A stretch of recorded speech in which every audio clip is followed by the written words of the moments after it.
いいですか。はい、大丈夫です。はじめまして、秀彦後藤と言います。Nice to meet you. I'm Hidehiko Goto.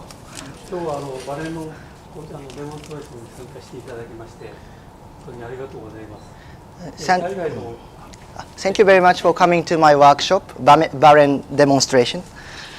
で海外の方がこんなにたくさんの方がバレーに対して関心を持っていただいているということにとても感謝しています。とても嬉しく思っています。はい、ちょっと短い2時間なんですけど、少しでもバレーのことを知っていただければ、これからまたご自分の制作に少し役に立てていただければ嬉しいと思っております。よろしくお願いします。I'm very pleased that so many international artists are interested in Baren, and although this workshop is very short, only 2 hours, but I hope understanding of Baren and structure will help your artwork in the future. じゃあ、最初にバレンのことについて少し話をします。座っていいですか。はい。First of all, I will briefly talk about Baren. バレンというのは今でいうともうバレンというのは世界共通語になっています。So Baren the term has become international word these days. バレンの発達というか、それに対する記録とか名前の由来といういろんな説があって、はっきりしたことは分かりません。There are many the discussion about the origin of Baren, the term, but we don't know the truth. だから一応バレンに関しての歴史的なことは私は研究者ではないので分かりませんけど、もうバレンの中身のことについて話をします。I'm not a Baren's historian, but I can talk about the structure of Baren. まずバレンというのは本バレンという定義をちょっと言います。これが本バレンと言います。First, I want to start the definition of 本バレン. This is called 本バレン。これはですね、本バレンというのは3つに分かれます。本バレンcomprises of 3 elements. まずこれがバレン芯という呼ばれています。This disc is called Baren Shin. で、これが黒い部分なんですけど、これが当て側と言います。Sorry, the coil is called Baren Shin, and the black skin is called Ategawa. そしてあと3つ、これが竹の皮でできた包み側と言います。This bamboo skin is called 包み側。One more time, 包み側。包み側。はい。そして本バレンという定義はですね、このまず当て側というんですけど、これ和紙でできています。So the definition of 本バレン、Ategawa needs to be made of washi paper. これを薄い紙を50枚ぐらい貼り合わせて作っているわけです。It's made of 50 sheets of washi, very thin sheets of washi paper. それで外側に絹の布を貼って漆で固めている。And then it is coated with silk, then coated with lacquer. この和紙でできた当て側と、竹の芯でできた芯です。バレン芯ですね。So using Ategawa made of washi paper and coils made of bamboo strips. そしてあと竹の皮で包むこれを全てを揃ったものを本バレンと言います。And then when it is wrapped by bamboo skin, you can call the baren 本バレン。それ以外のものは代用バレンという名前で呼ばれています。Anything else is called 代用バレン, like a substitute baren or something. 代用バレンにはここは竹の芯ではなくて他の化学繊維が入ったり紙の繊維が入ったりいろんなもので代用されています。So 代用バレン is made of, they using like synthetic cores to make coil or paper to make coils. でそのバレンというのがなぜここまで重要な道具を務めるようになったかということをちょっとお話しします。So I want to talk about the reason why baren is so important. バレンというのは摺師にとってですね、摺師がもう江戸時代、バレンの発達という時期はっきりわからないんですけれど、大体1760年から1770年あたりに完成されたと言われています。We assume that Baren was probably completed around 7060 or 7070. という理由としては、その頃にできた摺り物とか浮世絵がですね、かなり強い摺りを要求されている摺りができているものですから、このバレンができた完成してないとできない摺りができているものですから、それで大体検討として大体そのくらいの時期にバレンが完成されたのではないかと言われています。It is because ukiyo-e prints at the time required very strong pressure for printing. So that's why we think that home Baren was made around 1770年。1760から70。7060 or 7070. Around that. 18th century. 7060, 7070. 1770. Sorry. 摺師、江戸時代の摺師がですね、非常に大事にしてた道具なんです。So this was very important for master printer in Edo period. 摺師にとってですね、料理人が自分の包丁を持ってこう渡り歩くということをやっていますけど。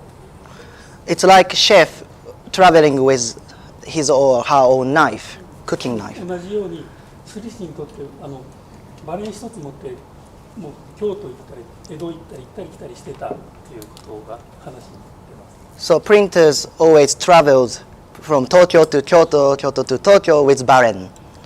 そのバレンというのはその摺師にとってはもう命の次に大事なものです。The Baren is secondary important to their life. そしてそのバレンというのはその竹の芯とその紙でできた当て革の組み合わせで本バレンができていますけど、なぜこれだけ大事な重要な道具かということを少し話します。So honbaren, as I said, is made of bamboo strips and washi paper Ategawa, but I will tell you why it's important. バレンというのは摺師にとってですね、ここに必ずこう持ってその半木のように半木を当てながらこう当たりをつけて摺っていきます。This is how you normally hold baren, and then you start printing like this. ただその時にその半木の状態の微妙な状態をここに伝えなければいけない。You have to sense the block and also transmit very fragile, I don't know, some pressure. そのためにその摺師にとってはこのバレンのここが自分の摺師の目になります。So it's like Baren's face is printer's eye. だからそういうことでその適度な弾力と当て革の適度な弾力とですね。Needs to be like appropriate stiffness and softness. でバレンの芯のやっぱり硬いんですけど柔らかい。Also the coils needs to be stiff but soft. その組み合わせによってこの微妙な力をすべてこの摺師の手に伝えることができる。So all this very sensitive combination can enable printers to transmit his pressure, very sensitive pressure through baren. そして京都でも摺師もいますし、江戸にもいましたけど、京都と江戸とバレンの種類が違うんです。So printers worked both in Tokyo and Kyoto, but their work were quite different. というのは、京都の場合はですね、五粉といって貝殻の粉を粉末した絵の具を使ったりすることが多いんですけど。So in Kyoto they often worked with gofun powder. 昨日平井さんがやられた浮かせ摺りということをされてたものです。やっていますけど。So yesterday, Kyoko demonstrated floating printing. あれは浮かせ摺りというんですけど、時にはその強い強力なバレンはこの場合必要ないんです。For that floating printing, you don't need strong baren. その代わり、その京都のバレンは強く強靭を出すんじゃなくて、柔らかいすり味を出すのが特徴になってますから。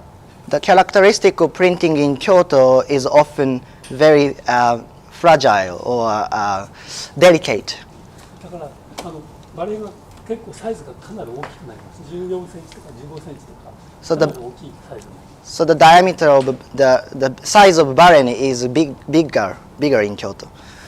で、江戸の場合はですね、江戸のすり方というのはきっちりすり込むというすり方をします。圧力をかけて。Printing in Edo, in Tokyo, often requires strong pressure and print very well.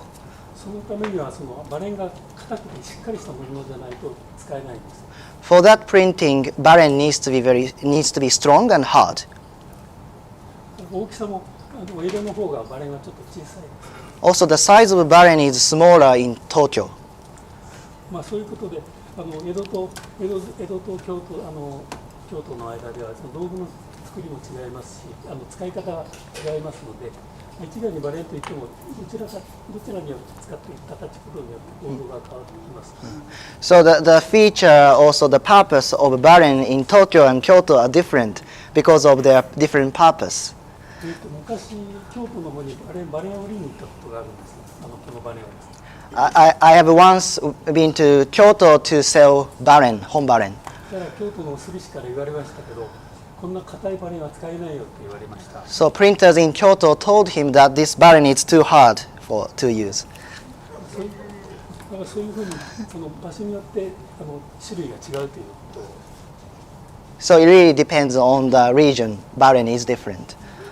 そしてすり師が戦前まではバレンの専門職がいたんです。So until end of the before the Second World War, the baren 専門のバレンを作る専門の人が専門。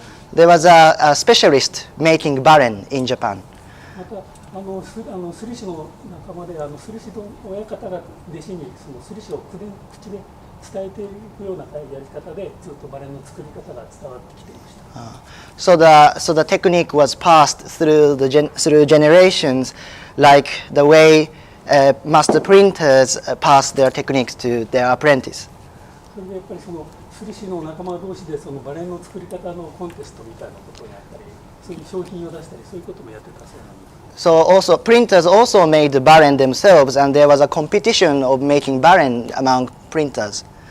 やっぱりバレンっていうのはすり師にとって大事なものなので、バレンの芯の材料を自分で芯をどの材料を使うかっていうところがある程度秘密に自分ではしてたと。So since baren was so important for master printers, the recipe was quite secretive in the past. まず大体バレンのあと耐久性に対してのことがあるんですけど、このバレンの芯に対してちょっとどのくらい持つかという耐久性のことを話をします。So the endurance of the baren, I will talk about how long it lasts. バレンというのは使っていくとこれ名前をコンペイト、デコボコをコンペイトって言います。This rough surface is called konpeito. これが使っていくに平らになってきます。It becomes flattened while you are printing. そうするとこれをひっくり返して裏返しに。Then you have to flip this over, reverse the coil. それによってまたバレンが生き返るわけです。Then the baren becomes alive again. それでもしそれで裏表使ってもう潰れて使えなくなったらこれをまた全部ほどきます。So when both faces become flat, they take the coils out and disentangle the cords. それはすり師が自分で常日頃やってた仕事の一つです。It was part of master printer's work at the time. 常にバレンを包み編み直しをすり師自身がやってですね、常にいい状態にすり師がこのバレンっていうのを育てるっていうことをしてたんです。So master printers were maintaining the quality of baren by disentangling and twining coils again. そういうことで、ちょっと前知り合いのところで見せていただいたんですけど、江戸時代のバレエを使っている方が今でもいる。I have a printer using baren made in Edo period. ただこの当て側に関してはこれはすぐ使ってると柔らかくなりますから。So the Ategawa, the front skin gets worn out and gets soft after using for a while. これは消耗品になります。So this gets worn out. ただこの芯に関しては、2世代3世代までじいちゃんその2世代3世代まで使えることができます。But this coil should last for 2 or 3 generations. 今の江戸の東京の摺師なんかでも親方の形見として結構バレンを使っています。So like they keep that, they inherit the coil, master's baren. なんだったっけ? I forgot the word. 形見。momentum じゃない。momento. Yeah, of the master. そういうふうにバレンはそういうふうに伝わってきているものです。So this is how baren has been passed through generation. まずさっき言ったその当て側の作り方を少し説明をします。First, I talk about how to make Ategawa skin.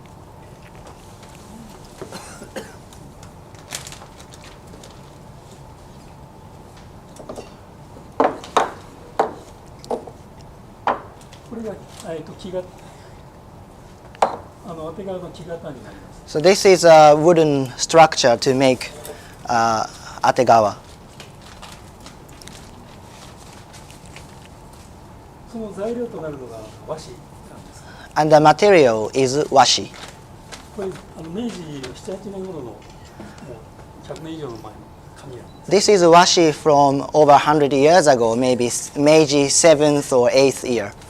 というのは昔の和紙というのは構造の繊維が非常に繊維が長いですね。繊維が。Because old washi paper using long kozo fibers. だからこの長い構造の紙を使って張り込む強力強い丈夫なバレンを作ることができる。So using long kozo fiber paper, you can make very strong layers of washi. まず最初にすぐ糊をつけて貼っていくと型を外すことができませんので、最初に水張りをします。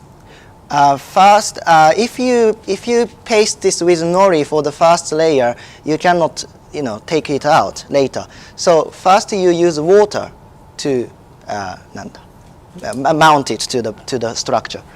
それからあと糊で普通の和紙これがこういうふうになるんですけど、これを柿渋をYes. Also, you have to soak it into persimmon tannin. Persimmon juice. Persimmon juice. これは防水効果とあと紙を丈夫にするという働きがあります。It has a water resistance effect, but also strong. Make the paper strong. これをはい。Persimmon leaves or persimmon fruit? Persimmon. It's a tannin from the persimmon fruit. Yeah. Honey? Tannin. How do you? You can buy persimmon juice in Japan. 柿渋日本で買えますか？買えますか？ Yes, you can buy persimmon juice in Japan. Yeah. Washing art sells persimmon powder. そして、はい。これを和紙を50枚ほぼ50枚毎日重ねていきます。So you're gonna layer 50 sheets of paper, washi paper, each day one sheet. で、その和紙を貼る糊がまた特殊な糊を使います。Also, you have to use very specific nori glue. Bracken. Yeah. これ、フノの Yeah. Fiddlehead. Yeah, これは fiddlehead 日本で fan. も1箇所しか作ってないところで買っています。 There's only one company making this in Japan. 100% 純粋なわらび粉です。 100% pure bracken. 多分国宝の修復なんかに使って Yeah. Fan, yes. Bracken fern. Fiddlehead fan. Fiddlehead fan. Fiddlehead fan.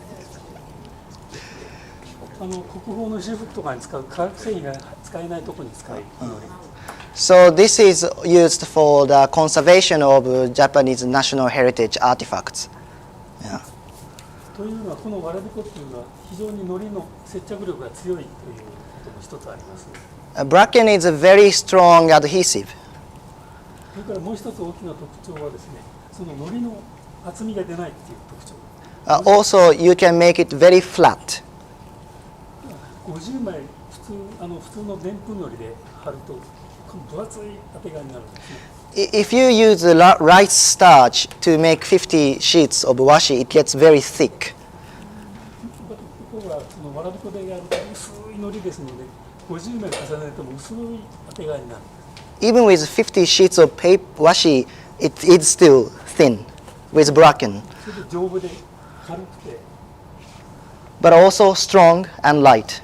軽いっていうのはスリ師にとって非常に重要な道具な問題なんですけど、 Baren needs to be light for printers というのはスリ師が1日バレンを握って仕事をしますので、これが1グラムでも軽くないといけないんです。 because master printers keep using Baren all day long, so needs to be as light as possible. 軽くて丈夫ということが一番大事なことです。 So important thing is light and strong. でまずこれで貼って、50枚近く、 So something like 50 sheets. それでこれをあとこの角をカンナで削って形を整えます。こういう球形。 And then you plane or sand the outer edge of the structure でこの形をバレンの形を作ります。 to make a Baren shape. でその上に次に形ができたら、これは絹の布、ロと言いますけど、絹の布です。 This is called lo ロ。 lo in Japanese. It's a silk. それをここに貼るわけです。 You paste this. そのわらび粉で貼る。 Hi, using bracken, you paste this. Is that gold? Lo. No. Lo. 名前がロ。 Aro. R-O. Yeah. Yeah. で、こういうふうに。 Then it becomes like this. この絹の布を貼るというのは、その当て側の丈夫さを出すということと、それからもう一つは漆を塗る、これの上に漆を塗るんですけど、漆が染み込みやすいっていうのがあります。 So in this way, he can maximize the strength of washi paper, but also he would later coat lacquer on the top. でこの上に漆を大体8回ぐらい塗ります。 Then apply lacquer 7 or 8 times on top. でこういう当て側になります。 Then it becomes Ategawa like this. でここになるまで大体8ヶ月から9ヶ月ぐらい。 It takes 8 to 9 months to make this. 一応形としてこういうこれをこう切って外してこういうふうに。 Then you cut around the edge, then becomes Ategawa like this.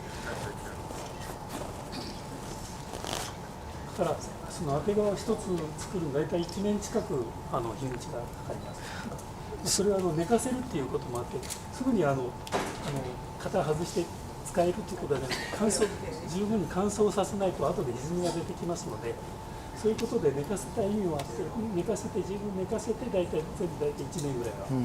Also, after 8 months, he has to dry for the next 4 months. So it takes one year to make Ategawa.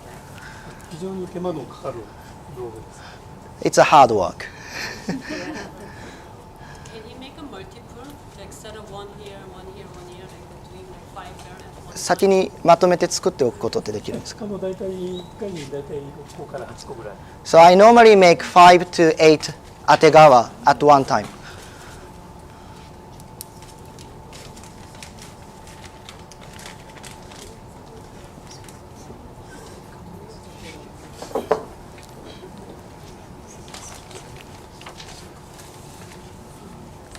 あと、竹側にくっついて少し材料について説明を竹側の選び方について説明をします。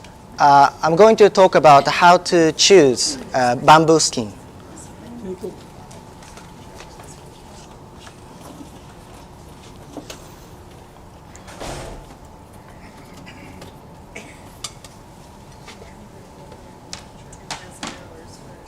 ちょっとフォーカスが。Can we focus? Yeah, I think looks okay.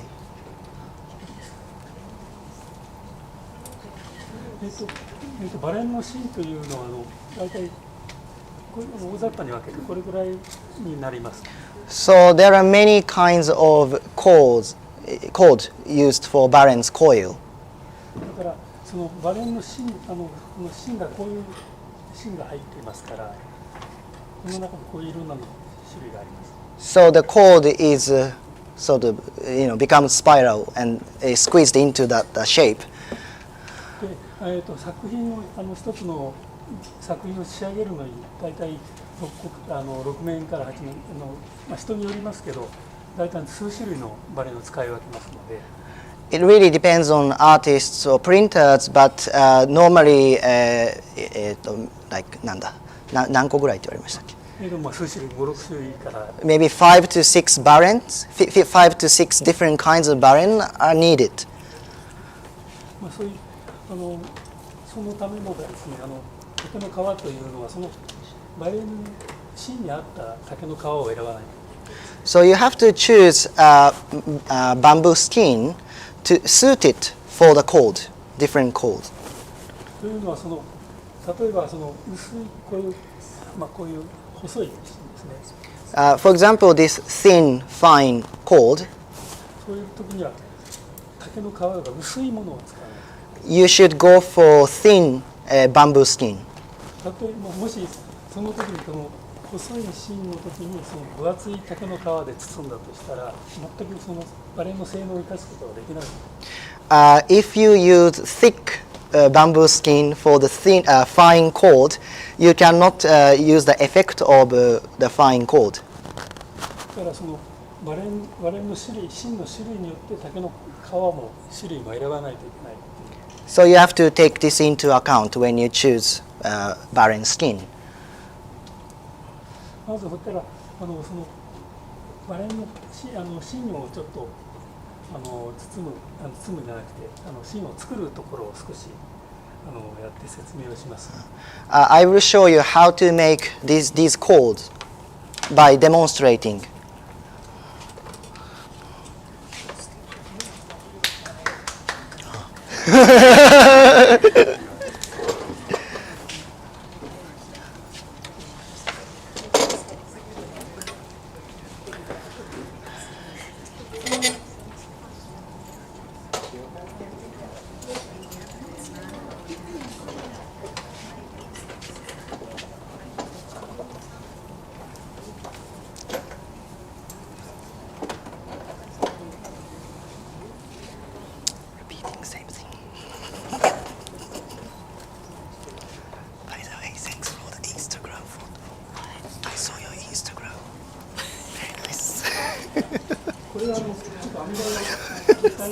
あ、すみません。はい。はい。はい。ちょっと携帯用の網台なので、ちょっとはいで持ってきたやつ。はい。So this is my mobile, work desk, work table for the demonstration. So it's a bit smaller than my studio's one.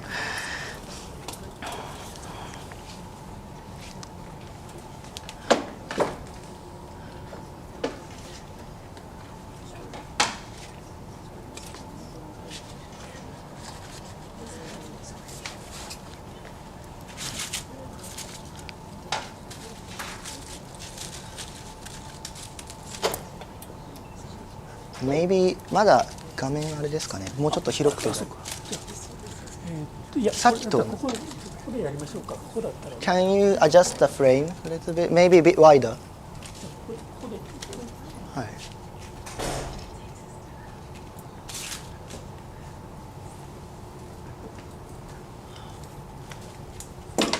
I think you can go much wider.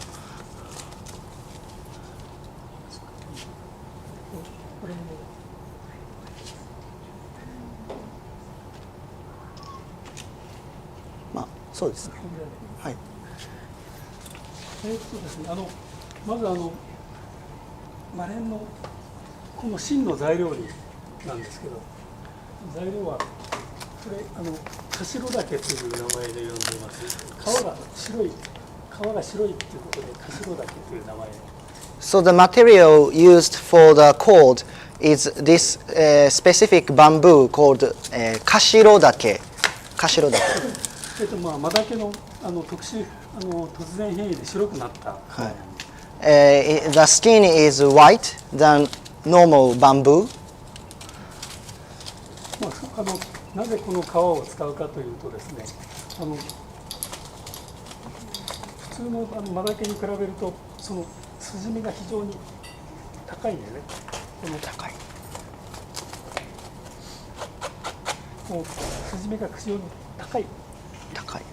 厚いところ。デコボコがきついという。そうですね。So the each fiber of this bark, of this skin, is sort of thicker than normal bamboo skin. その竹の繊維が非常に強いものですから、これで作ったバレンというのは非常に強力な強い丈夫なバレンができるんです。So it means that bamboo fiber is stronger than normal bamboo. So you can make very strong firm cord from this.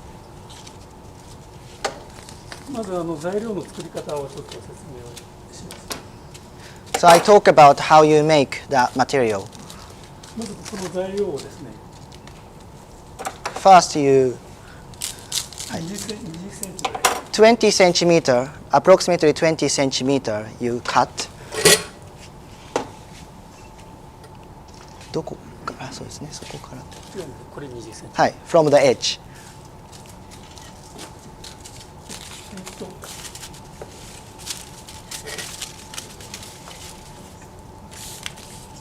そして、この20センチ取った中の、はい。端っこの薄い部分をこれを捨てます。You throw away the upper edge. でその真ん中のこれは使います。You keep this. 真ん中のもう一回どこを今取りました。真ん中のね。はい。真ん中のちょっと端っこの方。もう一回言いますか。はい。初めてこうでこの薄い部分を。So I chucked this top bit.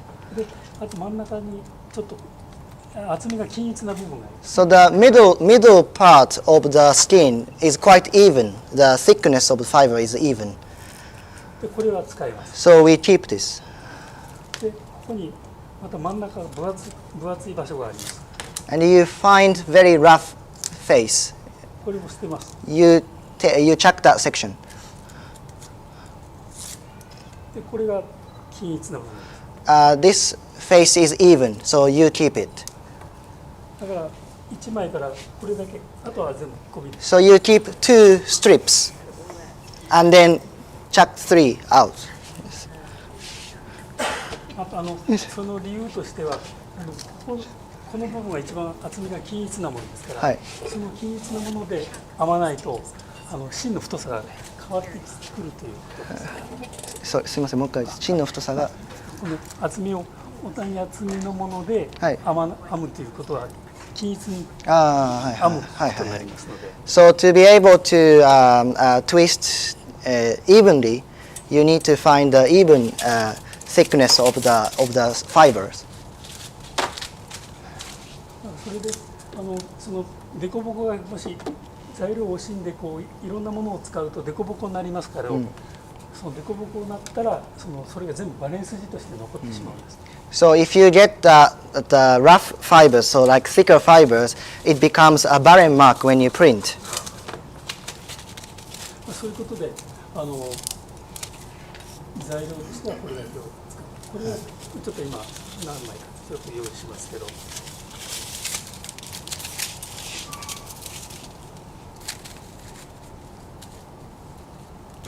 So I'm going to prepare a bit more.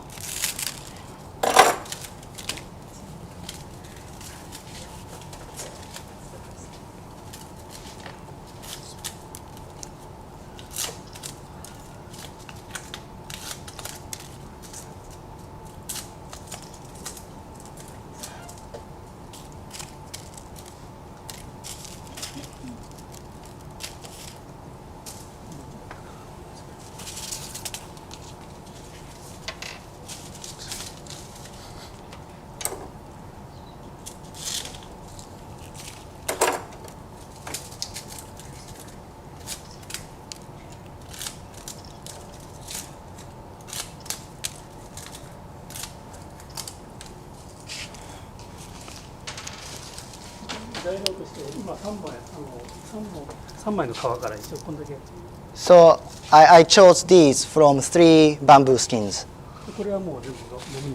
So we throw away these.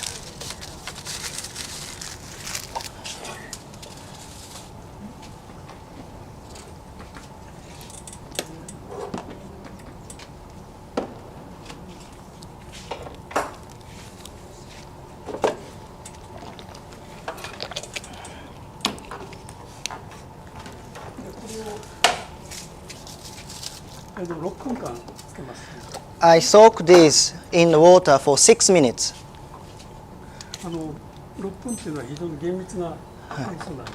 6 minutes is a very important time.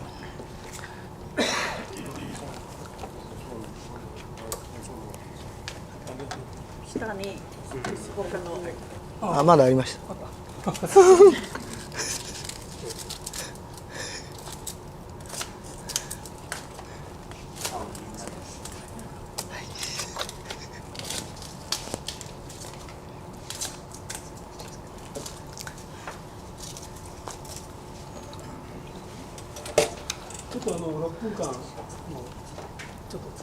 はい。ちょっとその間に少しこの頭だけの話を少しします。So while waiting for this for 6 minutes, I talk about the kashiro dake, the bamboo used for this. これは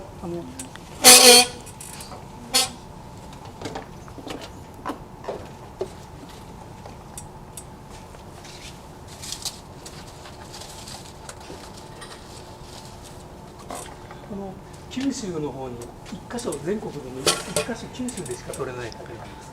There is only one region in Kyushu Island in Japan that you can find this bamboo.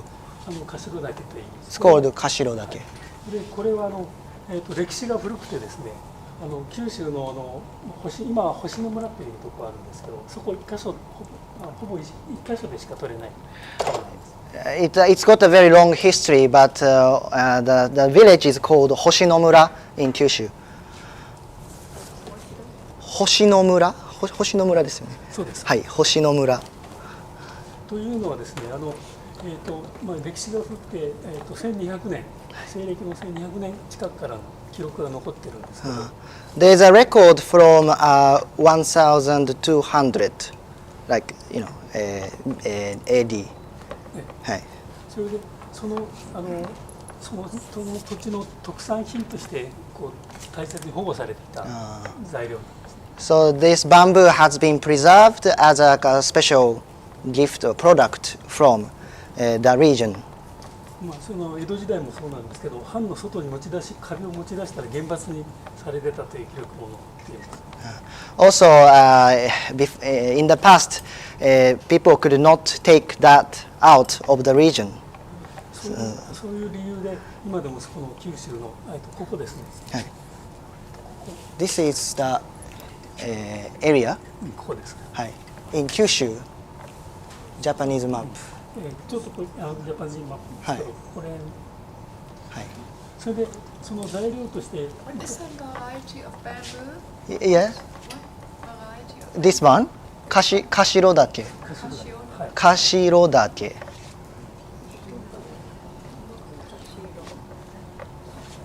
っぱり特産品としてやっぱり履物。Yes, カシロ岳。こうい Yes. う履物ですね。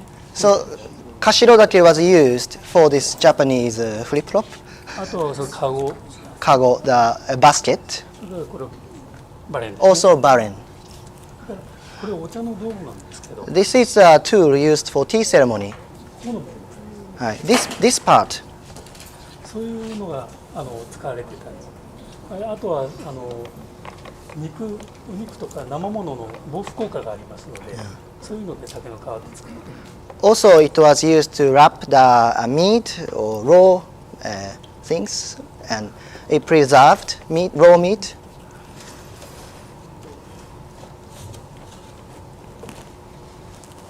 まあこうい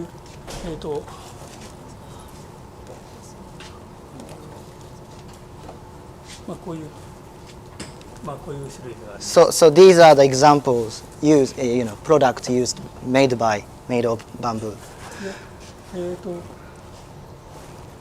この大体種類としてカシロ岳、マダケ、モウソウ、大体3種類日本には竹の皮が So in Japan there are 3 kinds of bamboo: カシロ岳、マダケ、モウソウ岳、モウソウ岳。モウソウ岳。で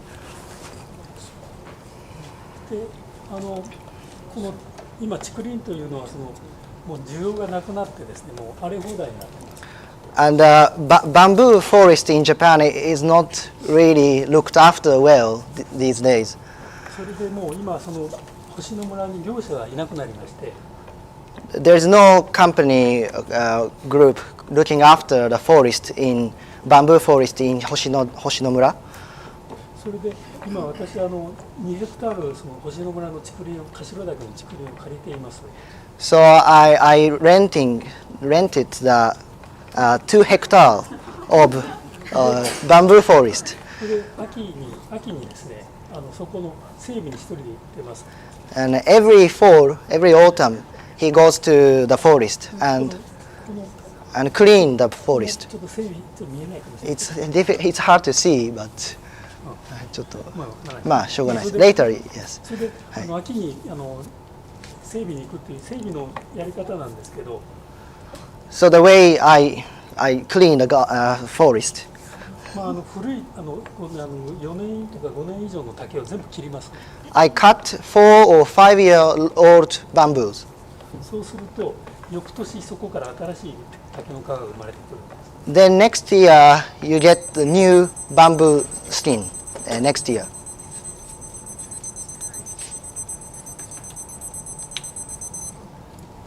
それでその竹の皮を切って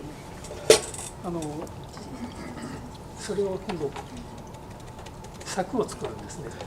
Then I cut the bamboo skin and make a fence around. それはイノシシが入ってくるものですからイノシシよけの柵を。It is to protect from wild boars coming in. To make a barricade. Yes. イノシシというのは鼻がいいもんですから新しい竹の子を全部食べてしまうので。Wild boars can smell very well, so they eat all the bamboo skins. でその柵を作りながらあと竹の皮を拾う道を自分で確保します。So my job is to collect bamboo skins and make a fence, and then make a street to go to the forest.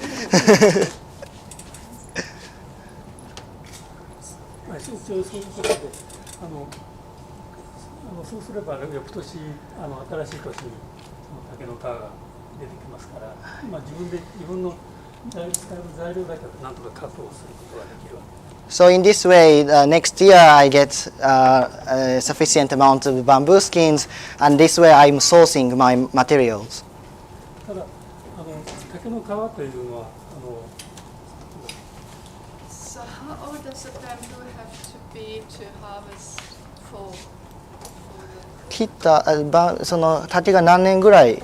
はい。それを説明しましょう。I'm going to talk about it. Yes. 竹というのは特殊な植物です。Bamboo is a very special plant. これが逆か。合ってました。はい。目が悪いかもね。大丈夫です。ですね。はい。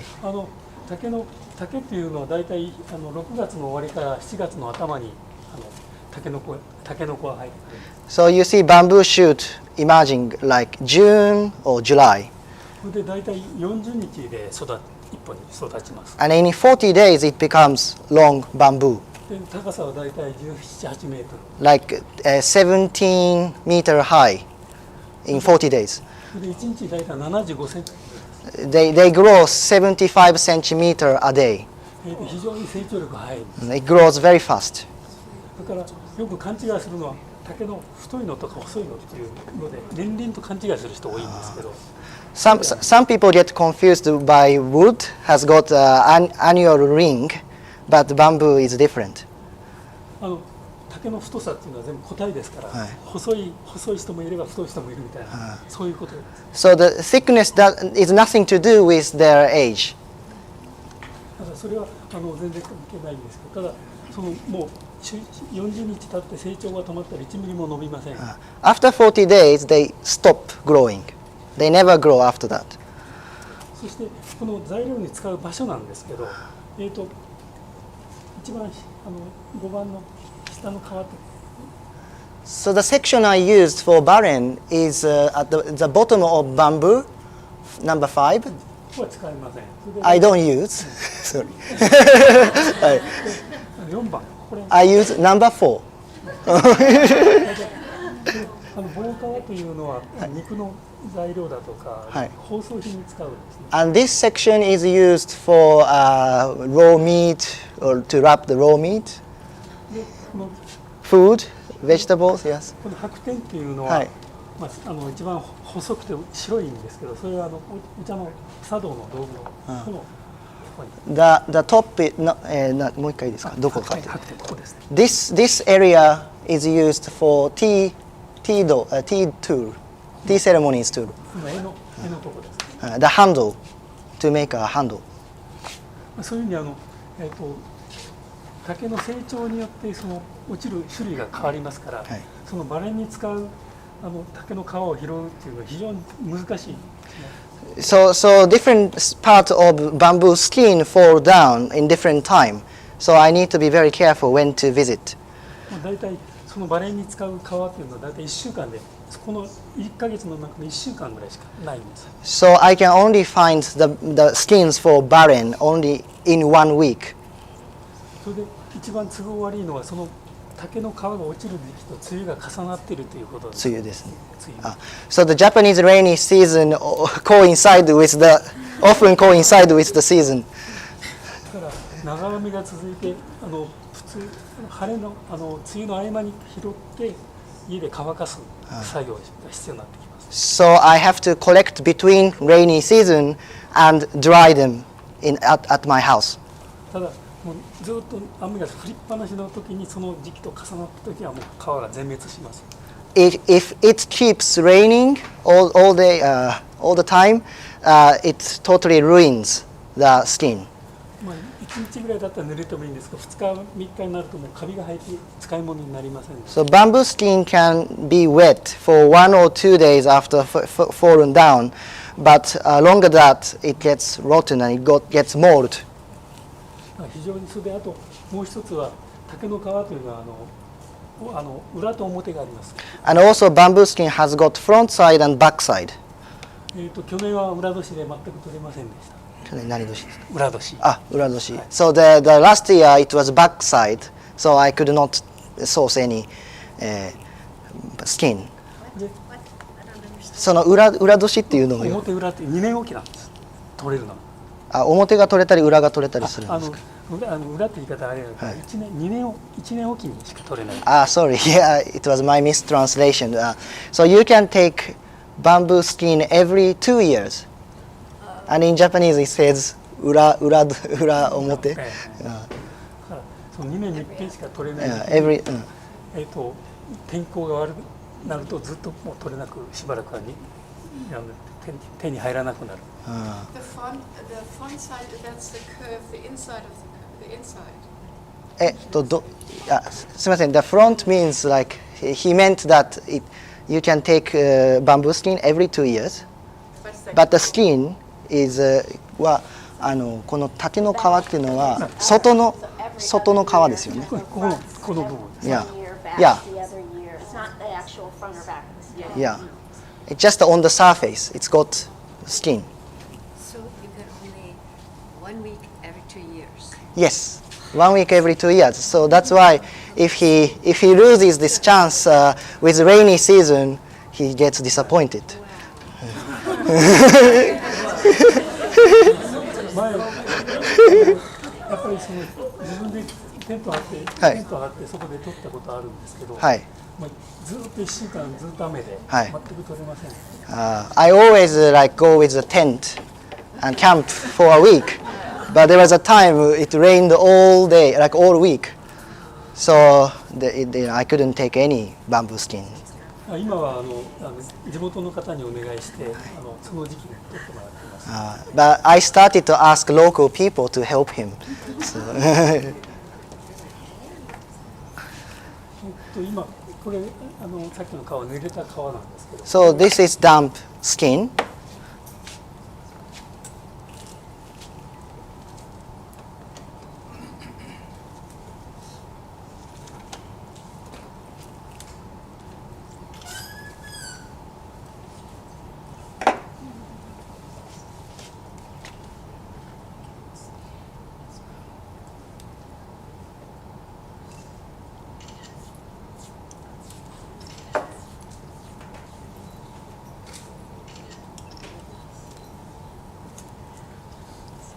これが甘皮って言って柔らかい分使えない。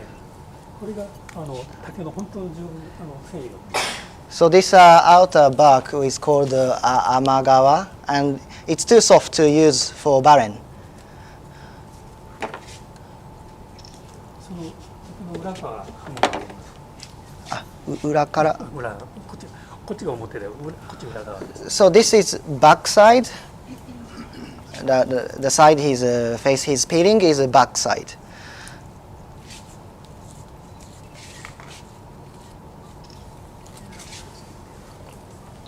The part he's saving is the outside of the leaf, and he's peeling off the inside of the leaf. 竹皮の表裏っていうのはどう判断するんですか？色が違います。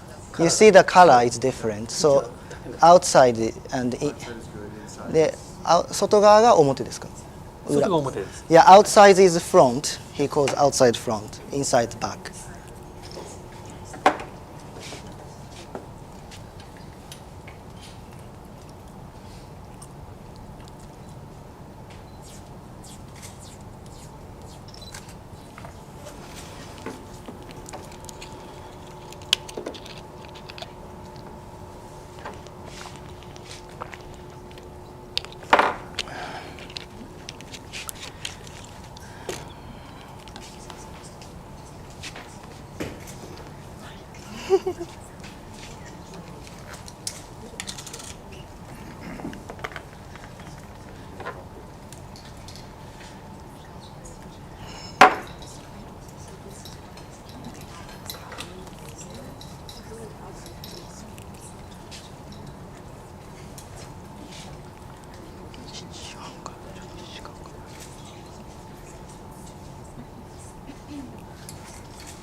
一応甘皮を外して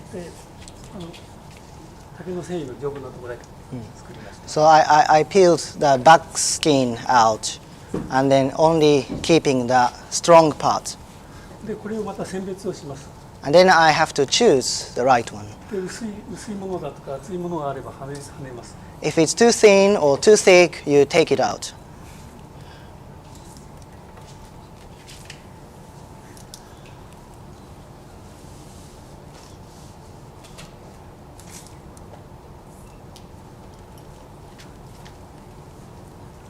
Is it a matter of the texture that その手触りであれですか？薄さです。手で触って、Yeah. 薄さを見れます。You see the thickness by fingers. Yeah.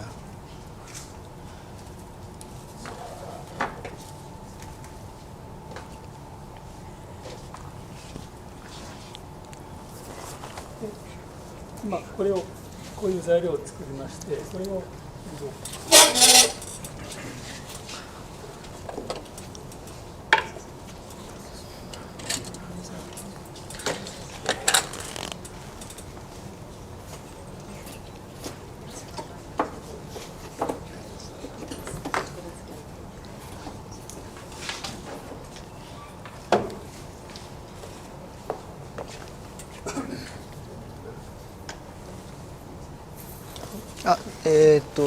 今大丈夫です。はい。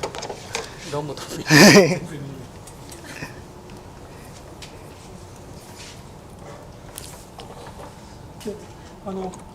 バレンというのは一応、いろんな太さがありますので、その太さを決めないといけないんですね。So the baren has got different thickness of cords. So you have to decide which one you make. そのためにその竹の皮を裂く幅によって太さを決めることが。So you can change the thickness by changing the width of tearing.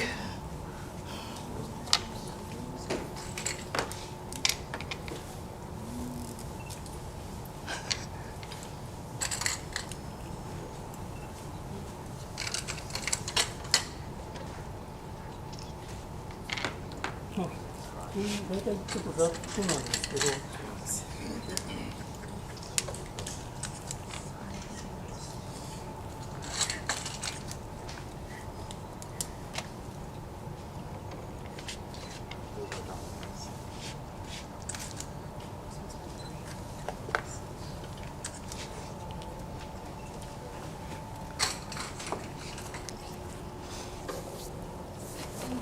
ちょっと手作りの針なのでちょっとみっともないんですけど。Sorry, it's all handmade needles, so it looks clumsy, but it's not beautiful. ちょっともうちょっと近く見てみましょうか。Or can you perhaps zoom in, Patrick, to show these needles?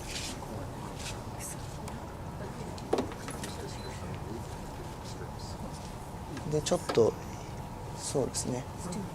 はい、こういう感じです。はい。裂く幅によって針の幅によって太さが変える。So depending on the width of strip you want to make, you use different needles.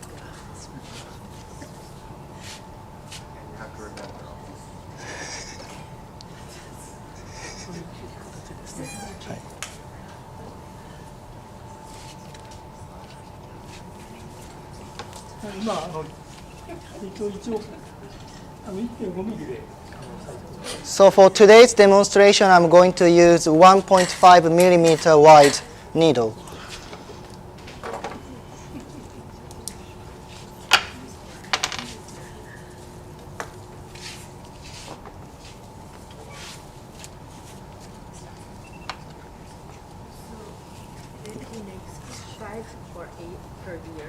Ah, 大体じゃあバレン 1年間に5個から8個作られますか？いやそんなに注文来ないですから。I don't get that much order. That many orders.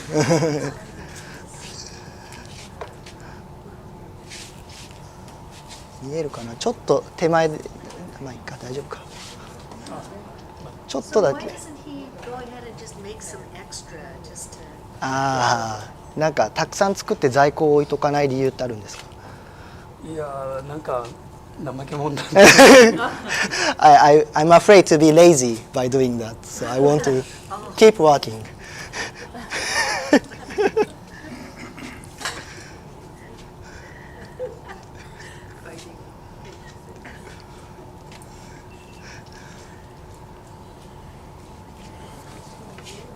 So there's so many rare varieties.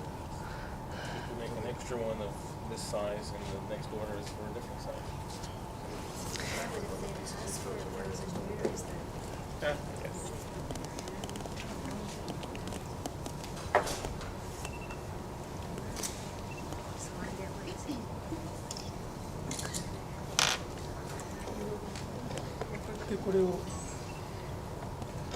はい。これでまたこれから選別をします。あ、ちょっとカメラが当たってないですね。え？これで大丈夫ですね。あ、はい。はい。はい。So then I choose particular strips from now.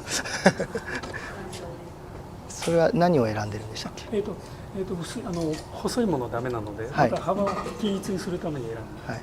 So I'm trying to make all the strips even wide.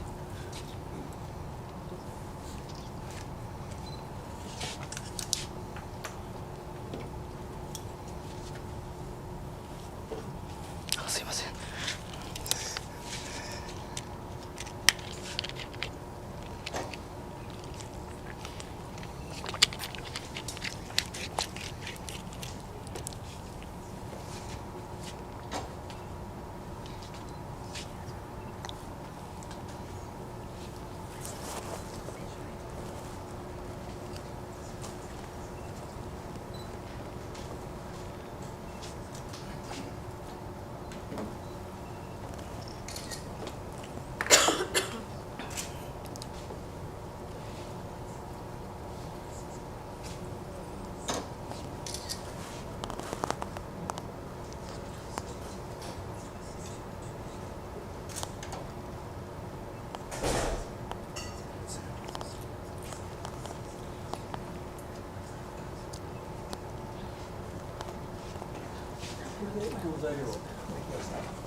So it is ready. Does he listen to music when he's doing this? 普段音楽とかかけながら仕事されるんですか？ああ、できます。暇なので。あ、大丈夫ですね。少し編んだものを用意してますから、これを使います。I prepared already twined cord.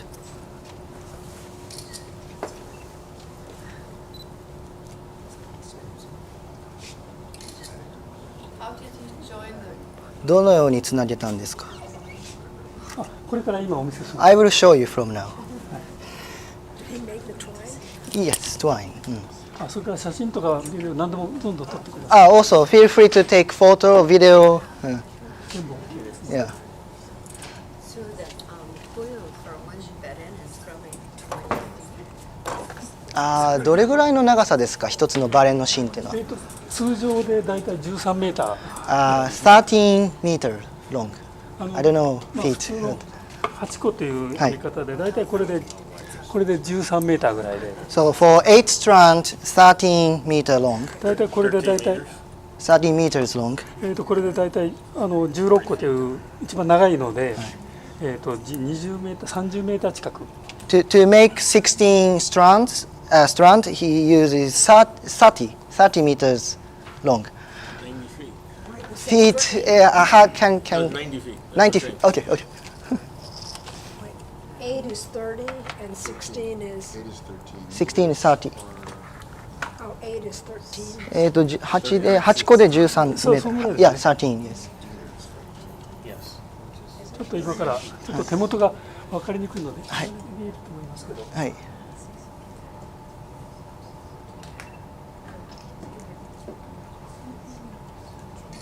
So you say 8, 8 meter, you need 8 meter long. no, 8 strands. Sorry, 8 strands. You need 13. Strand is how many knots you make. Okay.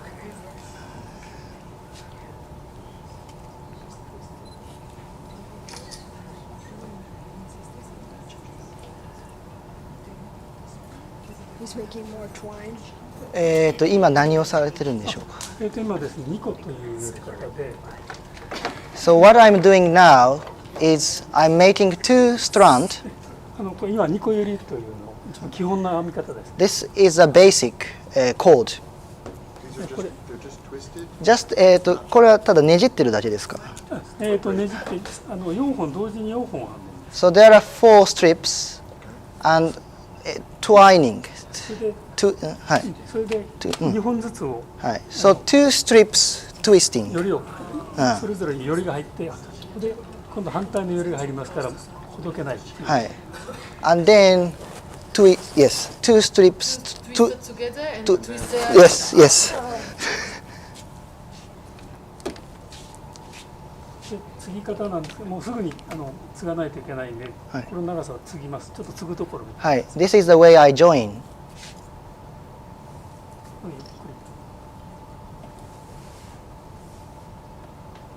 りで Twisting.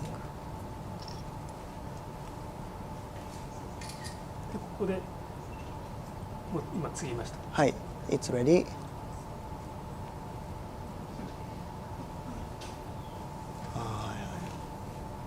I would like to know how many years it took him to get to the point where he could make these.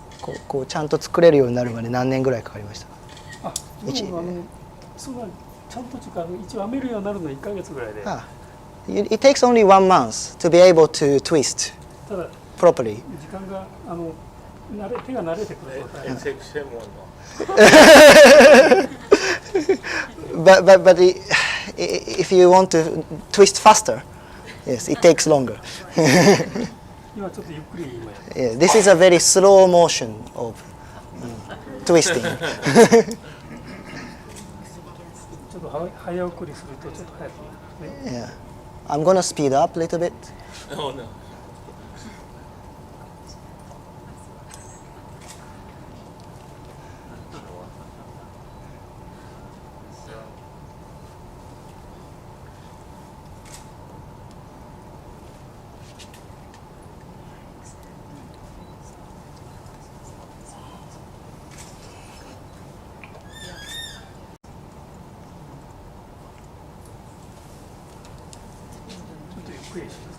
Okay, I slow down a little bit. 継ぐところです。Hi, the joining part. 竹の皮の表を乗せるんです。裏じゃなくて。 Placing the front side of the bamboo. これ竹の皮の裏っていうのは非常に弱いんです。はい。それで竹の皮表っていうのは非常に強いのです。 Back side is weak, front side is stronger. 必ずだから表面に表が出てこないといけない。Always the front side needs to facing up when it's twisted. これで今2個寄りというのを。 So this is 2 strand. これを今度これまたもう一回重ねて今度4個にします。 So by twisting 2 strands together, I make 4 strand. ちょっと編んだものを一応切ります。 I'm going to trim.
これ紐、この今筒に巻いてますけど、はいこの筒の巻き方っていうのは非常に重要なので、はい結構もう30メーター、40メーターになってくるとですね、ぐちゃぐちゃになってくるんです。だからこの筒を巻き方で、はい知っているとすごくはい絡まなくて使えるんですね。So this tube is important to coil especially when you make like 30 meter long, 16 strand coil.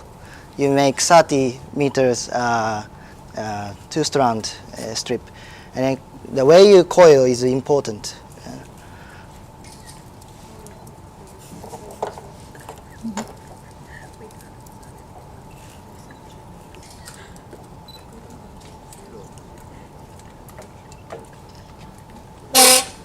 これからあと4個っていうはい編み方をします。So I'm going to make 4 strand.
Did he already pass around that board that has the different thickness?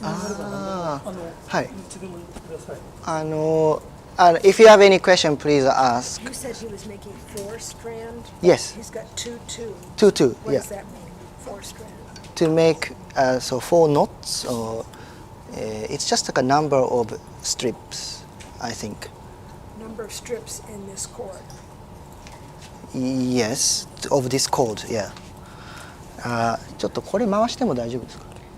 このサンプル。はい。これをじゃあ、please pass this around. いる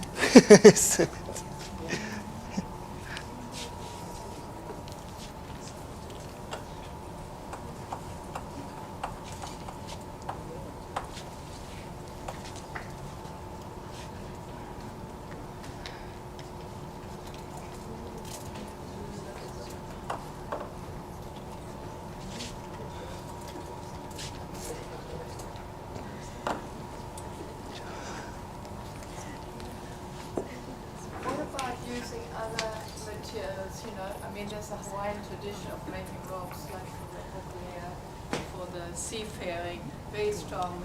And you know, there's here we have lahala or other types of plants to make very strong.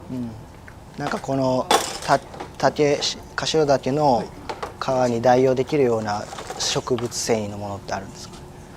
いや、なんか探してるんですけどね、はい、なんか代わりにこちらの方であれば、そういうことでできればいいんですけど。はい。Actually, I'm looking for something to substitute this, and then if you have any suggestion, I would appreciate that. 何かあれば教えてほしい。Yeah, like maybe from Hawaii, he said. Yes. Yeah.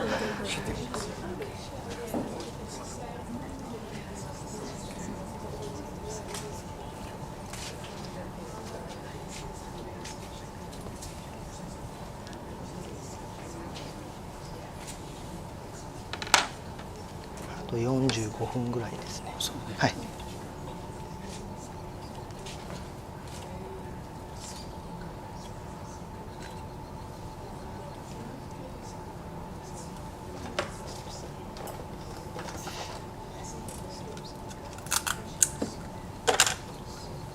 これが今4個っていう編み方ですね。So this one is called four strand. これをもう一回かけます。これに8個っていう一般的なバレンでいう8個という編み方になります。And then when you twist four strand together, it becomes 8 strand, and that is the most standard Baren cord.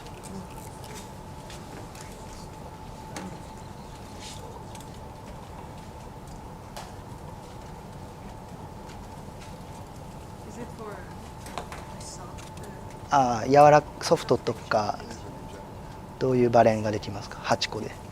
ソフトというよりかはその太さによってその用途が違いますので、はい、細いものだったら繊細な彫りのものだとかそういうのに使う。さっき細さっていうのは何の細さですかね？8個の8個のこの元の細さですか？じゃなくてはい、この太さああはいはいはい。8個でもその細さ細いのと太いのがありますので。はい。So even in 8 strand, there is a thin 8 strand and thick 8 strand. So if you want to make a soft printing, thin 8 strand, and thick one for strong pressure.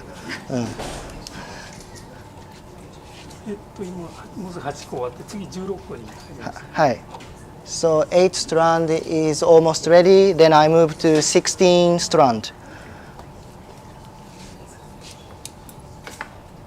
So of those strips, はい。 how many are in the 8 string? 8個には要するに 8本っていうことになるじゃないですか。まあ2本ずつでそうですね。はい。Yeah, yeah. 8 strips is kind of twisted. 次に16個。So then 16. 16個というのは潰し用、まあ潰し専用の、はい、バレンになります。So 16 strand is normally used for flat printing. 凸凹が非常にきついんですね。It's got a very rough face. 凸凹はその山なんですけど、凸凹がきついものですから、一点に当たる力が非常に強くなる。So it's got many points, edge. So each edge can give a very strong pressure. それで次に12個というのを作ります。Then I make 12 strand.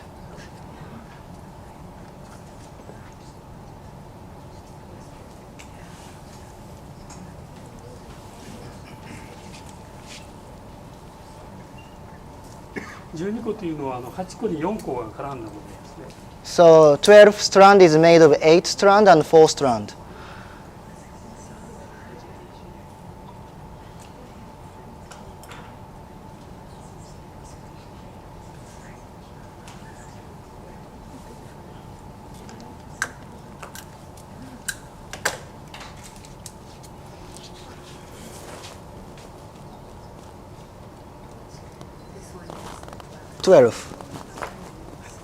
Yes. Originally, he started with 4 strips of bamboo. Yes. And he twisted those. Yeah. And that became 2. Yeah, 2. And then 2 together, 4 strand. Okay. Yeah. これで今12個はい。編んでます。So this is 12 strand I'm making. この12個という特徴はですね、断面が丸い断面になりますので、これが12個ですね。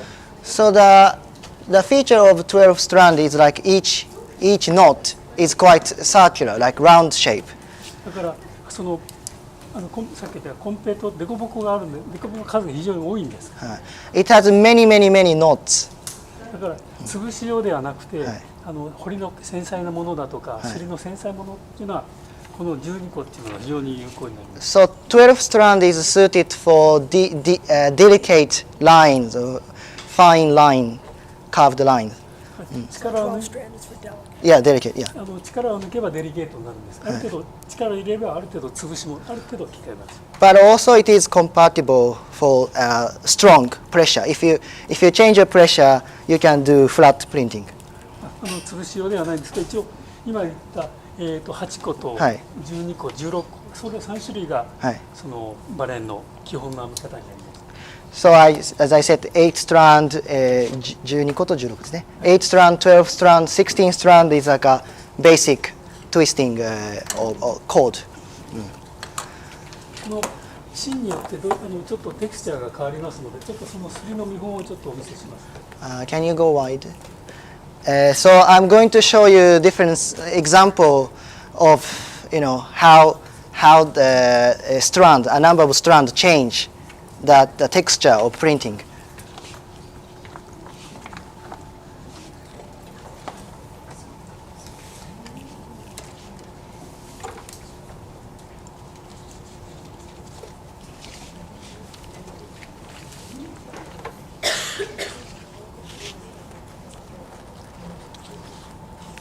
これがはい。Sorry, actually.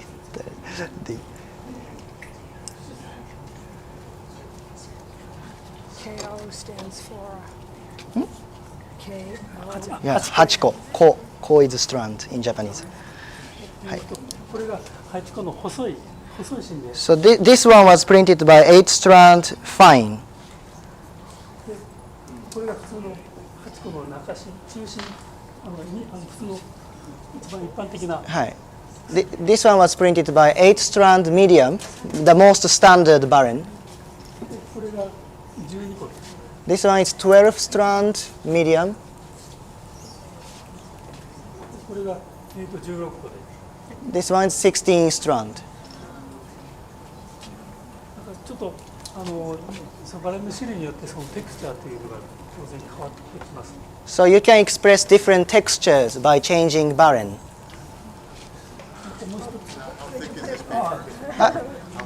紙の厚さはどれぐらいですか？紙は普通中厚です。厚くもない、そんなに厚くはない。It's not thick. It's medium thickness. いいですか？はい。You can touch later. 今これ薄い色のSo what is the strongest, the pressure, by the higher strand or The 16 strand, like a high strand, gives strong pressure. Yeah. サンプル、バレンの芯のサンプルある。Can I get the cold samples? Which one? どっち？はい。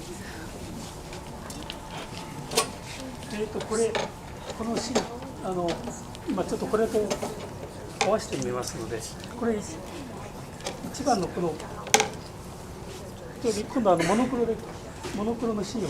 So I'll show you like a black color print, but it's got the number referred to the code number. これが細い芯ですね。This one is number 1, fine coil.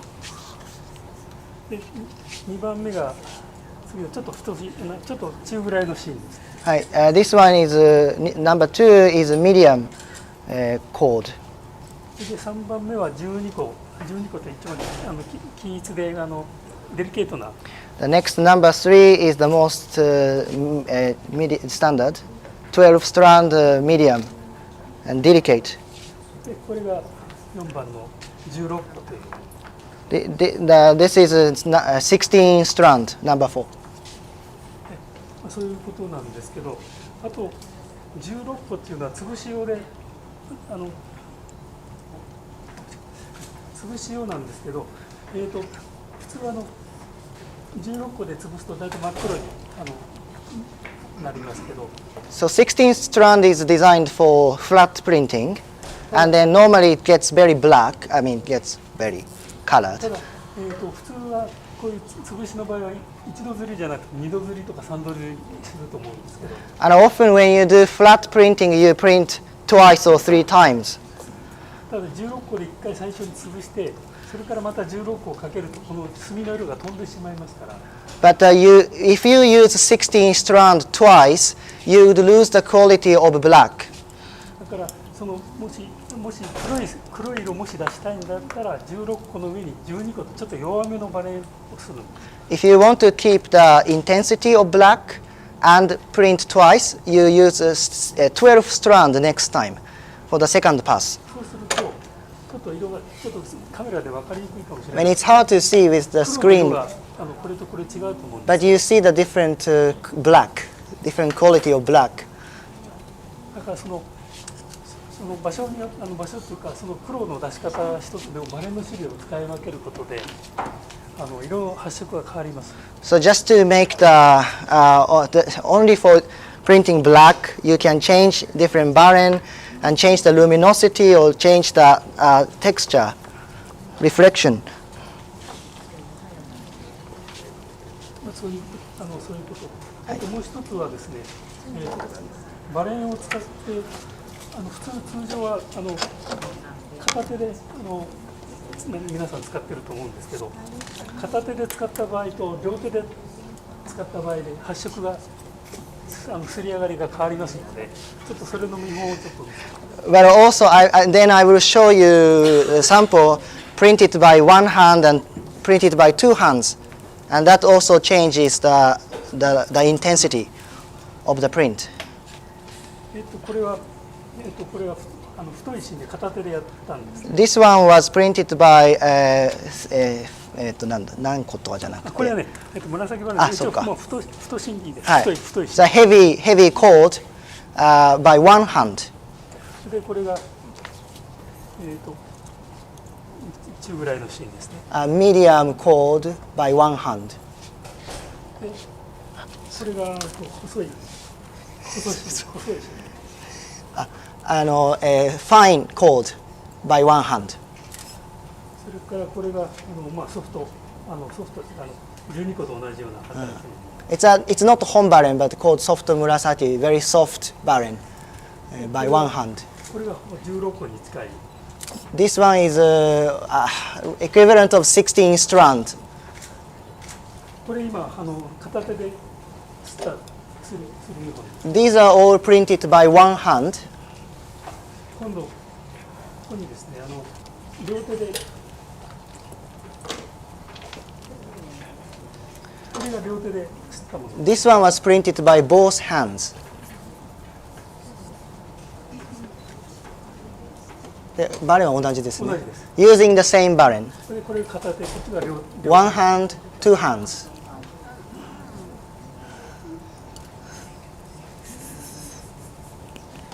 これは細い芯なんですけど。Using fine cord. 片手と両手。One hand, two hands. で12個と同じちょっとソフトなタイプのバレン。Using 12 strand, one hand, two hands. これとこれ。であとは。はい。両手ってことですよね。Both hands like this. Yes. そのなんか両手でって言ったときバレン2つ使って。So it means two hands joined together. Will you show us that, please? ちょっと後で見せてもらえますか。いやいや。一応これで片手でする場合と両手で。はい。One hand and both hands. Yes. 通常は片手で皆さん吸ってると思うんですけど、両手を女性の方は特に力が少し弱いものですから、なるべく小ぶりのバレンを使って両手を潰しの時にはぜひ両手を使ってみてください。小さいバレンを使ってってことですか。小ぶりって言ったら。そうです。はいはいはい。So I'm sure most of you are probably printing by one hand, but maybe like if you're not confident with strength, you can use both hands together and using a small size baren. それの方がWould that be a point, a particular reason to use a fine strand, just two strands or something? その2個とかすごい細い芯を使う理由、それどういう時に使うか。それは、潰し用ではなくて、その細かい場所によって細かい彫りの時とかは、まあ普通の片手でいいんです。ただ今私が言ってるのはその細いものできっちり潰したいっていう時の話を。細いものできっちり潰したい。はい、so yeah, you would use fine, maybe very four strand like a light soft baren for the detailed section. But sometimes you still want to make it flat. So then you can use both hands together with soft baren. Yeah. Yeah, soft baren. Yeah. Yeah. 実際にここですることはできないんですけど、ちょっとバレンの使い方として、I'm not able to print here, but just demonstrate. Yes. すいません、後藤さん、ちょっとマイクの電池を。So I need to change the battery. Actually, I think yours is well. Okay.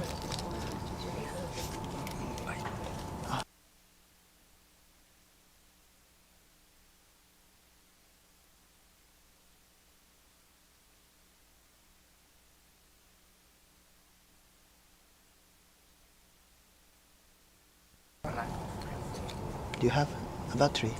Oh, this is all bad. Let me get the Yeah. back. ちょっとお待ちくださいね。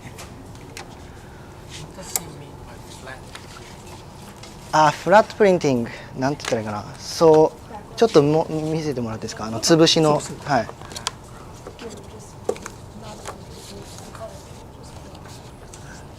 Like this is flat, very flat matte printing. Yeah.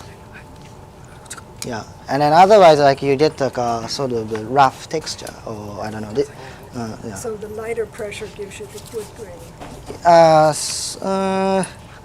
木目を出す場合は軽くやるんですか？いや、違うんです。やっぱバレンの種類の。So, okay. So the question to make wood grain. はい、どうぞ。はい。両手と片手の今話をしてたんですけど。はい。片手の普通はもうこれで。So I was talking about one hand, two hands. So you place paper like this. Yeah, this is how you print with one hand.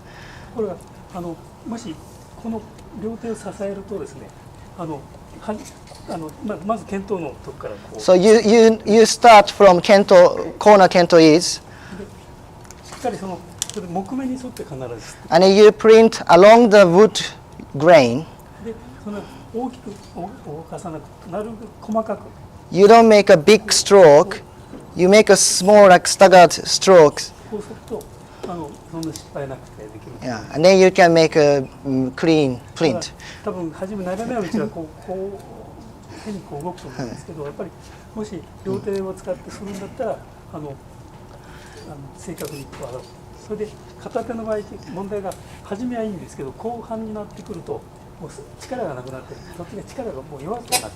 If you print by two hands, as I said, like please make a small stroke sideways along the good grain.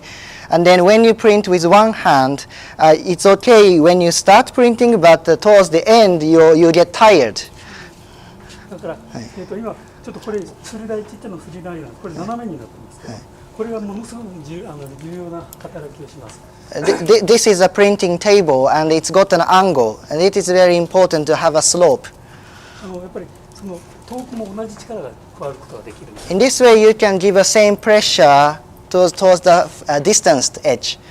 これはもう江戸時代のすり師の知恵なんですけど。This is the wisdom of Edo period master printers. できればすり師を斜めにすると、すり台を斜めにすると力が同じ均一に遠くも近くも同じ。So you can give same pressure to all over the place.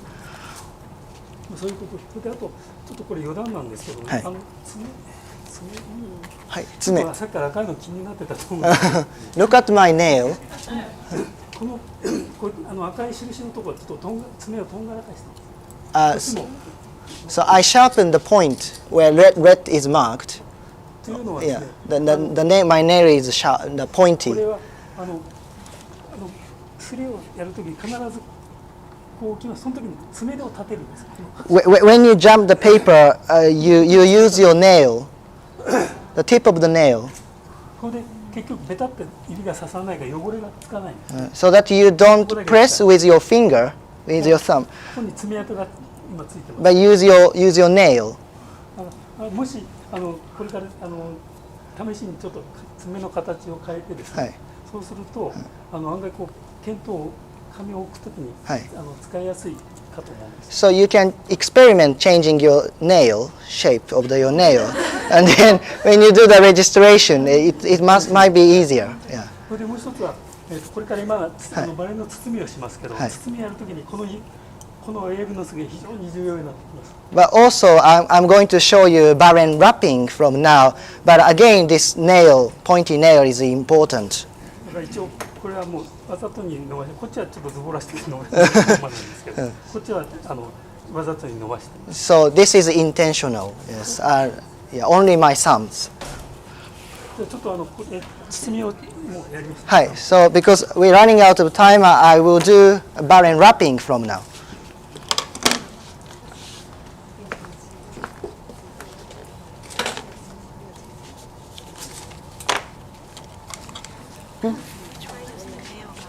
Mm. 爪見せてもらっていいですか。いいですよ。はい。これ矢印がつく。OK。はい。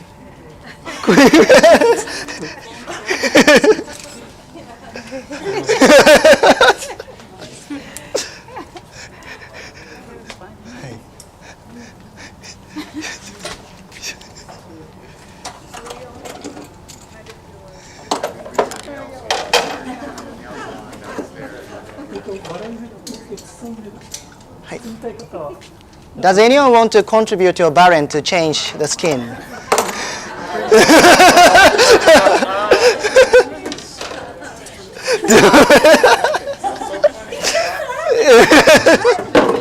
Oh, you're so lucky.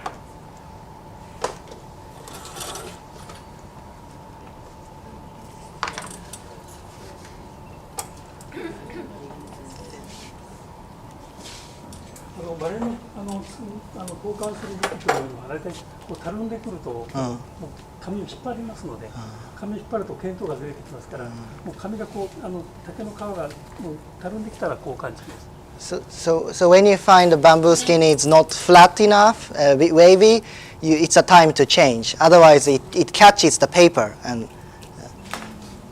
そしてあとちっちゃなちょっとでも穴が開いたらそれがもうバレン筋として残りますから、すぐに交換をして。But also when you find any little hole on the skin, it creates the baren scratch on your print. So change the skin. でバレンを使うときは必ずもうこういう油をつけます。それで油をつけたら必ず回してください。回すると同じところに穴が開きませんので、必ずこう使うときには必ず常にこう回す習慣をつけてください。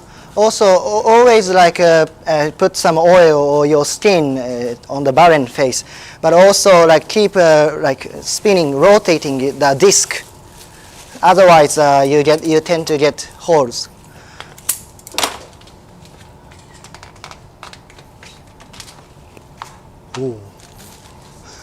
これ私が作ったバレンなんです。This is baren I made. で、もしバレン開けてちょっと一応自分でチェックはできるんですけど、はい、こう指で触ってこの指先でですね、はい、触るんです。So you touch the surface of the baren coil. でもしちょっと凸凹が気になるような凸凹があったらそこがバレンス字の元ですから。If you find any rough surface, it creates the barren scratch もし on your print. 気になるところがあればその部分をまあ何でもいい、まあハサミでもいいし石でもいいですけど、ここでその部分だけをちょっと潰します。So if you find any of that, you press with I don't know, scissors handle or whatever. そういうので一応包む前に。これは木ですよね。これはストーンですか。あ、これ石です。あ、ストーン。ストーン。でそれで一応点検をして、はい。でこれで OK だったらこれで包みます。So when it's ready, you start wrapping.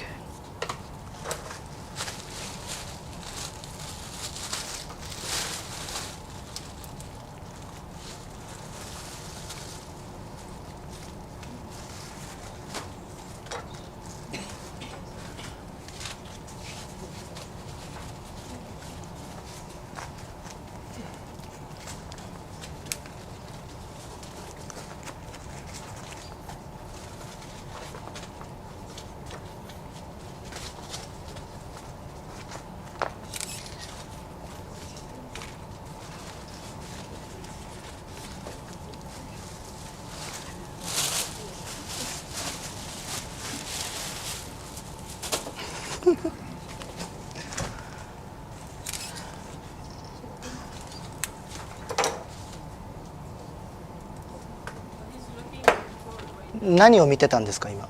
穴開けだけです。So just to check, make sure there's no hole or tear.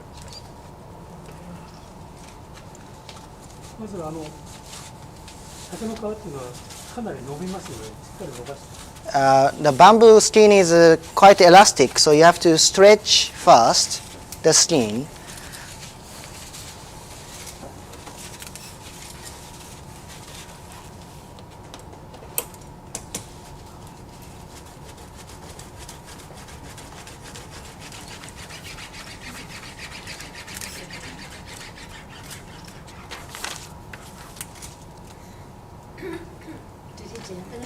あ、これ湿らせてますか？これを締めして、締め方はちょっと言うの忘れたんですけど、はい、これ朝の4時か5時頃から締めてます。I dumped the skin at 4 a.m. in the morning. 早起きを。Today, this morning. ちゃんと寝れましたか？寝る時間ありました。また寝直しました。Then I slept again after that. Yes. またじゃあ示し方は後でですね。後でちょっと説明をしますね。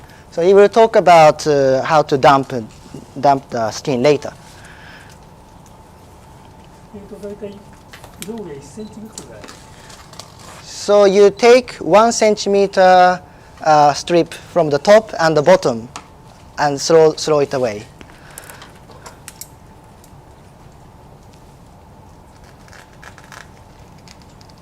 ちょっとそこカメラに映ってないですね。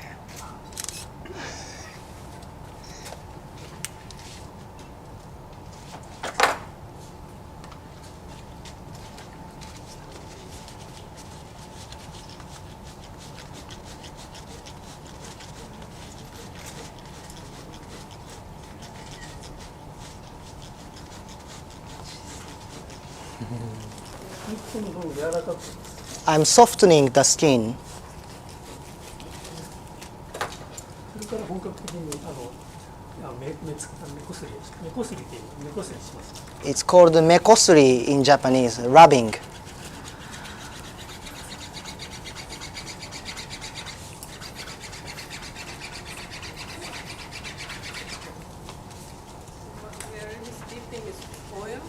あ、これはオイルです。いや、カメリアオイル。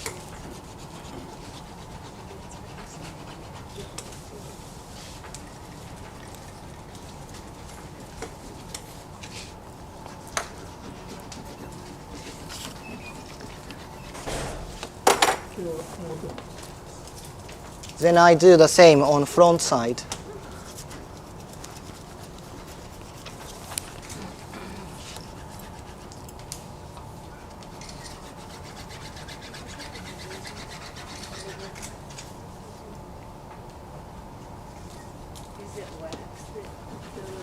This one, camellia oil. Huh?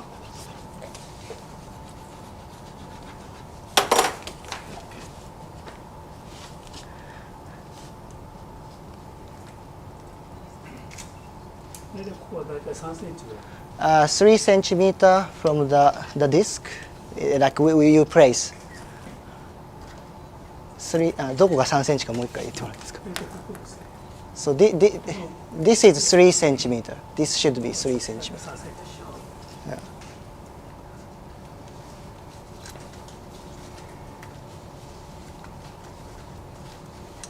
He's not going to cut the other side. 反対側切らないんです。 Just the one side. 本当に今から切ります。Yeah, from now.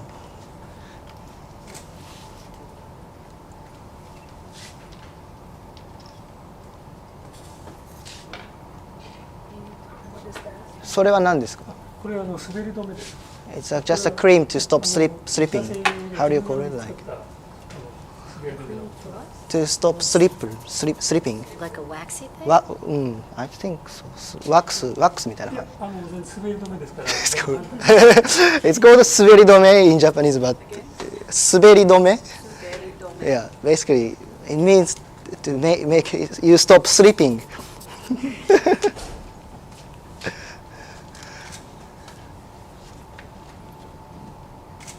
it tacky? いやなんか粘着性ありますか？いや粘着性はない。 Not tacky.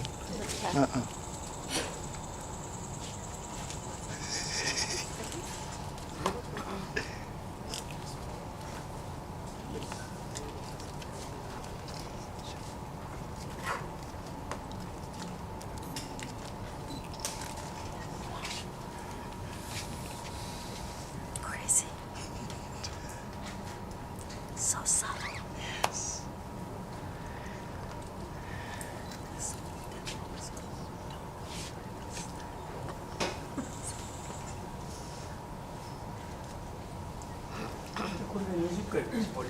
You twist 20 times. 20? Yes. I think I do 5. だいたい5回ぐらいでできなくなるんですけど。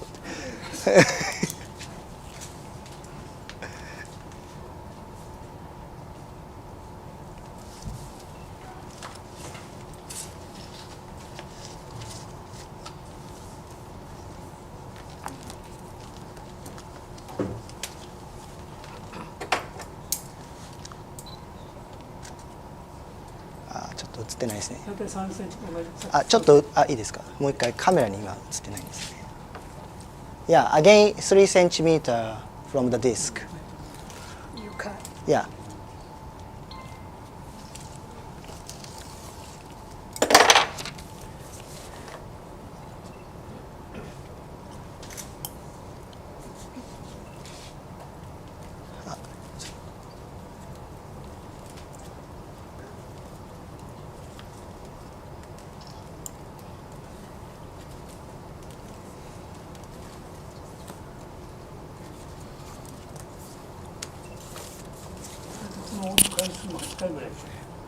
You fold 8 times. 2? Fold 8 times. 3? 8 times. 8. Yeah.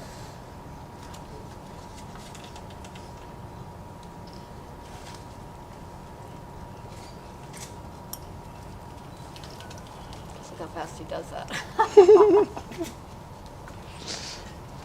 Looks easy.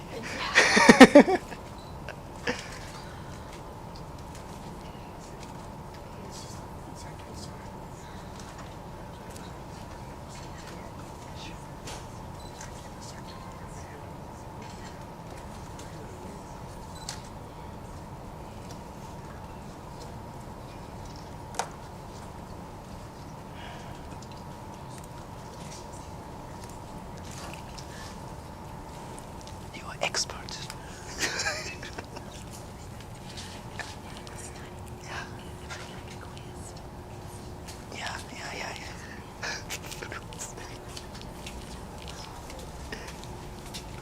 Is Goto gonna have Mariko and I like compete? And we will wrap parents together and see All right.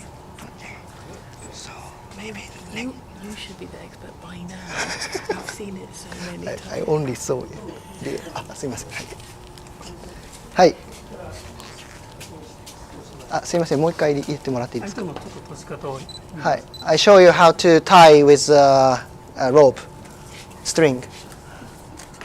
ここのところにはい。絡めます。So I hook this, でこれでもう縛ります。and then coil. でだんだん上から下に絞って。It's like you start from top to bottom. You go from top to the bottom.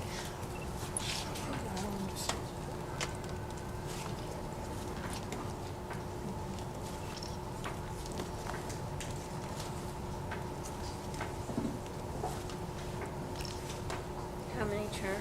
何回やりますか？あ、数えてなかった。I forgot to count.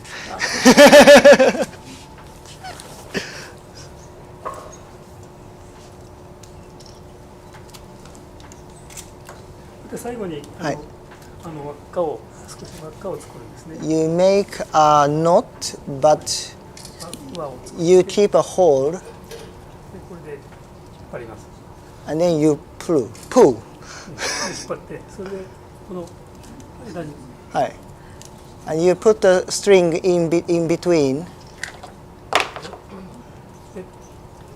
これで固定する。 Hi.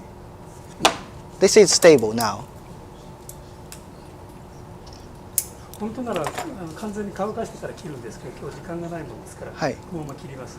Normally you should wait until it gets completely dry before cut, but today I just.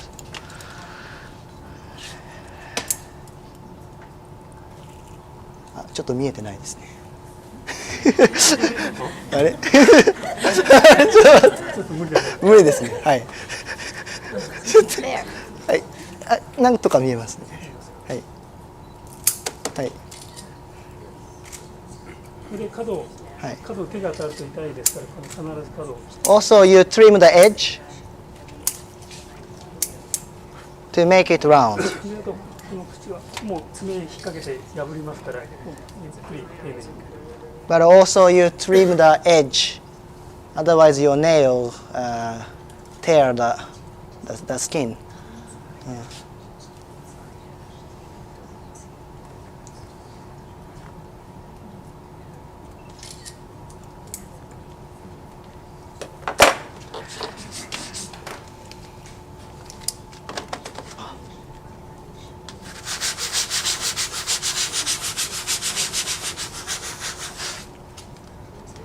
So でたるみがないかどうかを見ますね。 Please check if it's completely flat. それであとは仕上げに椿油を塗って And then place camellia oil to finish. それでバレンを使うときには使い終わったら必ずこういうふうにして保管してください。 So when you finish using baren, place it, rest it like this. 竹の皮スタートは竹の皮が湿ってますから。 After printing 乾燥させて the bamboo skin is wet, so you dry this way. What about long-term storage? その後なんか長期、使わないとき、普段使わないときはもう何もほったらかしとって。乾けばいいんですか？ Yeah, as long as it's dry, you can just yeah. これで一応包みの段取り終わりです。はい。So this is all for the wrapping. Yes. 一応もうはい。お前はい。5 more minutes. 質問があれば Do you have any question? Hiroki said he had some prints. Could we see them? His print. Yeah. すみません。はい。いやいいですよ。ただちょっとこのライターを持ってくることはできなかった。特殊なターボライターなんですけど、それでこのようにですね、ここを密着させると動きにくくなるんですけど、飛行場でライターがあるので、今回は持ってこれなかった。 So the question was, what is this for? This plastic tube. これをつけて、これ熱収縮チューブなんですけど、これをこうやってこうやって。 This one is a cover for the bamboo reed, and then he cut これとあと and ターボライターで then he has to use a lighter 焼いたすれば and fire and melt the plastic. これやってるとBut it was taken at the airport, so he couldn't bring the lighter. 外れにくいということで、はいまあこういう一応そういうことをですね。はい。では So if we harvest every 2 years the bamboo leaves, how many barren does he make per year or every 2 years? その竹を自分で育ててだから、育てるというか整備して、How many barren does he make? 1年間にバレン何個作られますか？いやいろんなバレン作ってますから、こういう高いものから安い紫バレンというものがありますので、数えたことないですけど200個300個は作ってるかもしれないですね。He has never counted how many barren he makes, but this home barren is a very expensive one, but he also makes cheap barren, like murasaki barren, different one. And then counting all, maybe 200 to 300. じゃあもう質問なければ。はい。If someone could only afford one on Baron, はい。 which is the most versatile that can print both color areas Yeah. on normal paper as well as key blocks? Yeah. そのもしお金に余裕がなくて、本バレン一つしか買えない場合は、いろんなものにも対応できるバレンとしてはどれをお勧めされますか？12個です。I recommend 12 strand. 12個の紙が厚い紙ですか、薄い紙使いますか？Do you use thick paper or thin paper? Whatever I can get. Some very thin and also thick paper. でも両方使うみたいですね。まあ厚い紙を使っても大丈夫だったら12個の中ぐらいのやつがいいと思います。Perhaps like a 12 strand medium is the most versatile.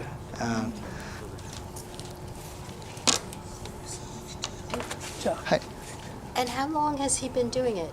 何年ぐらいこの仕事されてますか？41年ぐらいです。41 years. I have a baren from 1996 that I wonder if he made. 96年に彼女が買ったバレンは後藤さんのバレンです。そうそうだそう。Probably. 紫バレン。Ki urushi. そう私。Yeah, Kyoshi is his バレン。Yeah. そう。I have Yes. 1996. そう。Yes. Okay. はい。Yes. はい。もともとはバレンメーカーだったんですか、ハンガーアーティストだったんですか？いや両方やっぱり話せないんですよ。両方面白いんですよ。Both was interesting. We want to see his prints. それでなんか作品もお持ちなんですかね、ご自身の。あります。見たいと言ってるんです。今ですか？Now? Yes? はい。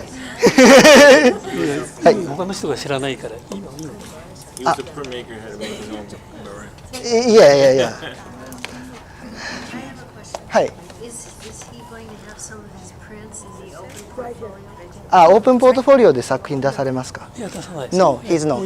今ちょっともし。Yeah, but he can show you now. 後でどうしますか？これセッションはもうセッションこれで終終わりにしましょうか。Okay, so those of you who want to go, yeah, that's it. Thank you very much. But if you want to see the prints, please stay.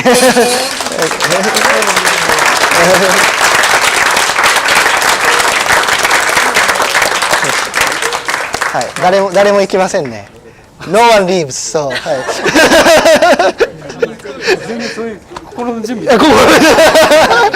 I was not ready, but いやただ持ってきてくれって言うから持ってきただけなんで。なるほど。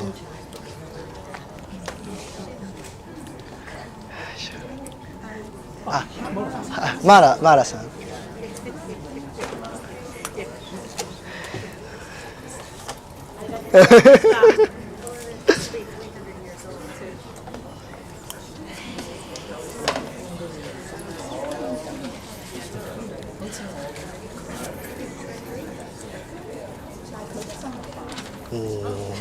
Do you want to show them back here? We can clear up some space. そうですね。ちょっとここで並べましょうか。はい。まず、I don't know, video, table, which do you prefer? Table. Okay. じゃあ、まあ見てもらえればいい。そうですね。OK。よかったら。